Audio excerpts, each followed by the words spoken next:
Chào các bạn đã quay lại với kênh Cô Ba Bình Dương. Với cách làm đơn giản, nhanh gọn nhưng luôn luôn hấp dẫn, mực xào chua ngọt là một trong những cách chế biến mực mà mình thích nhất. Hôm nay mời các bạn cùng mình thực hiện một chảo mực xào chua ngọt thơm ngon, nóng hổi, đúng điệu nha. Từng miếng mực giòn ngọt hòa quyện cùng rau củ tươi mới, nhiều màu sắc được xào trên chảo nóng, gia vị vừa đủ, dọn ra ăn liền với cơm nóng thì bắt cơm khỏi chê luôn. Nào chúng ta cùng vào bếp thực hiện ngay cho nóng nha. Mời các bạn tham khảo thành phần nguyên liệu để chuẩn bị trước khi làm ha.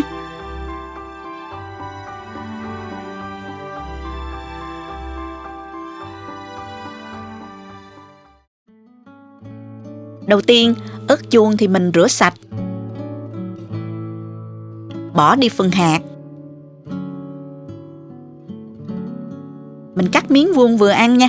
Nếu có ớt chuông xanh thì các bạn cho thêm một ít vào cho thêm màu sắc nha.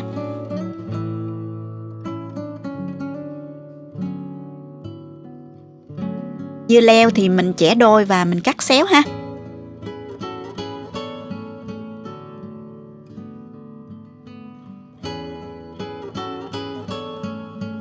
Với cà chua, trái lớn thì mình sử dụng một trái là đủ, còn trái nhỏ thì các bạn sử dụng một trái rưỡi. Với cà chua thì mình cắt múi cao.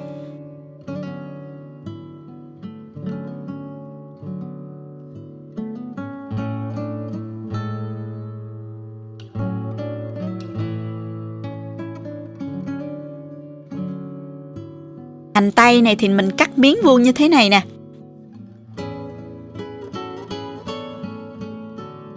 Hành lá thì mình cắt khúc một ít như vậy. Tiếp theo cắt thêm một ít rau cần nữa nha.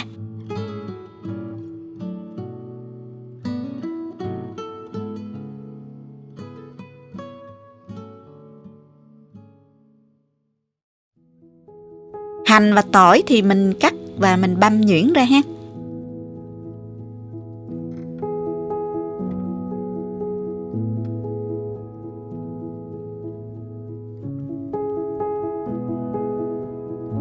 Gừng thì mình chia ra, cắt sợi một ít như vậy.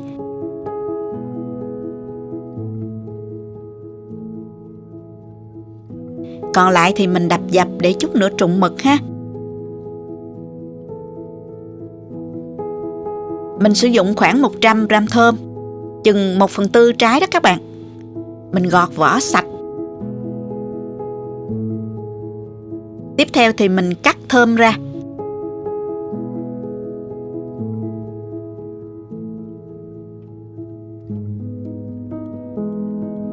Xong rồi cắt miếng dài, lạng bỏ cùi.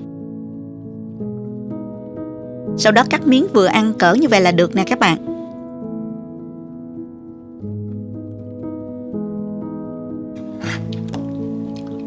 Sau khi sơ chế các nguyên liệu xong thì mình trụng mực để khử mùi ha.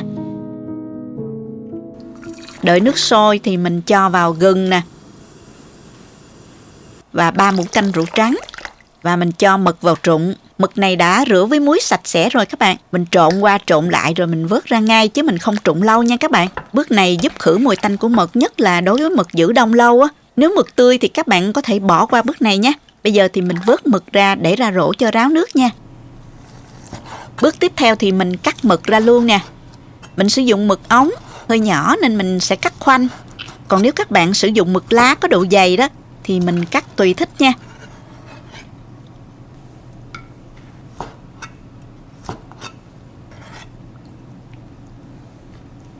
Bây giờ mình bắt đầu xào mực luôn nè. Cho 2 muỗng canh dầu vào chảo. Đợi dầu nóng lên thì mình cho hành tím, tỏi và một ít gừng. Mình xào lên. Khi nghe mùi thơm là được, không cần vàng đâu các bạn. Và mình cho hết mực vào. Mở lửa lớn nha các bạn. Xào nó lên.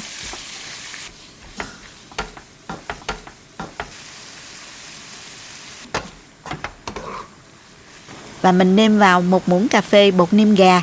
Các bạn có thể sử dụng bột nêm loại gì cũng được ha. 1 muỗng cà phê đường. Nửa muỗng canh dầu hào.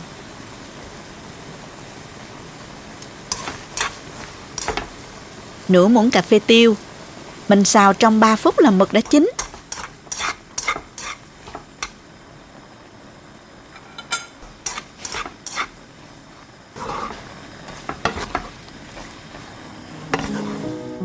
và mình cho ra đĩa luôn.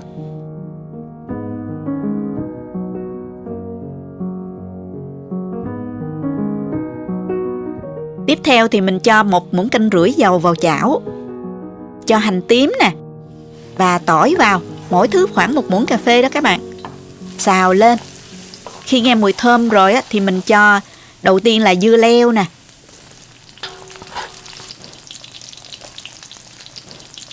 Tiếp tục là ớt chuông.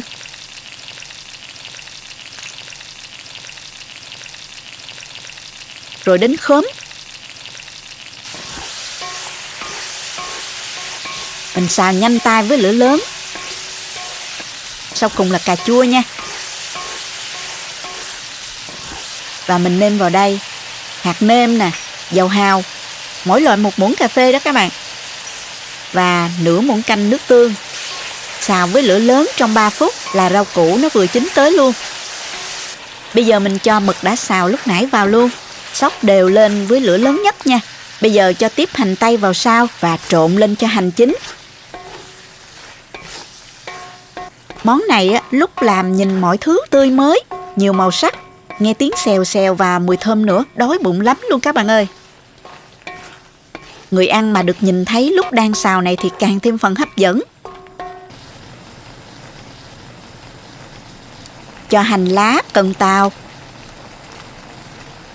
Đảo sơ và tắt bếp.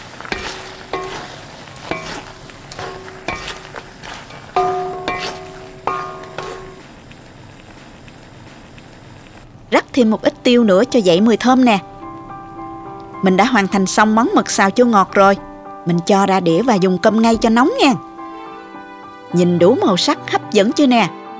Món này phải dùng ngay sau khi xào mới ngon nha. Mực và các loại rau củ vừa chín tới. Rau củ không bị chín nhừ, vẫn giữ được độ giòn, độ ngọt.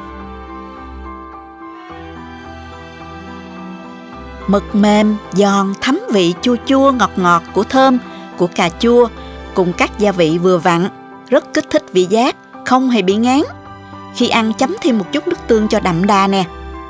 Món này ăn với cơm thì khỏi chê luôn, hoặc dùng làm món nhắm thì hết sảy. Chúc các bạn làm mực xào chua ngọt thật ngon nhé. Nếu thích cách mình làm, nhớ chia sẻ cho bạn bè cùng xem và nhớ like, đăng ký kênh để xem video mới của mình nha. Bạn cũng có thể truy cập website cobabình dương.com để xem công thức nấu ăn dưới dạng bài viết. Cảm ơn các bạn đã xem video. Chào tạm biệt và hẹn gặp lại các bạn ở video sau nha.